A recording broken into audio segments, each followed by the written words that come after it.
এই নে 100 টাকা। আজকের পরীক্ষাটা কিন্তু একদম ভালো দিতেই হবে। ভাইয়া তুমি একদম চিন্তা করো না, আজকে আমি পরীক্ষাকে ফাটিয়ে দেবো। ফাটিয়ে দিবে? আজকের পরীক্ষা খারাপ হলে খবর আছে। বাবা তুমি একদম চিন্তা করো না, আমার এই ভাইটা আজকে পরীক্ষা দিয়ে ফাটিয়েই দিবে।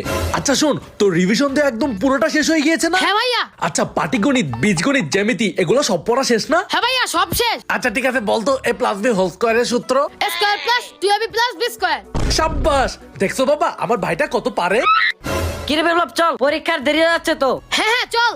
বিপ্লব, যা যা রিভিশন দিয়েছিলি সব মনে আছে তো, তাই না? হ্যাঁ ভাইয়া হ্যাঁ, আমি সব রিভিশন দিয়েছি। তুমি চিন্তা করো না, আমার আশেপাশে যারা আছে আজকে সবাই পাস করবে। আচ্ছা ঠিক আছে, ওই সূত্রটা আবার বলতো। আরে ভাইয়া চিন্তাই করো না, আজকের ম্যাথ পরীক্ষা একদম ফাটিয়ে দেবো। আরে আজকে তো ম্যাথ পরীক্ষা না, আজকে তো ইংলিশ পরীক্ষা। ইংলিশ পরীক্ষা? আমার 100 টাকা এক্ষুনি ফেরত দে। ফাটিয়ে দিবে তাই না? আমি আগেই বলছিলাম।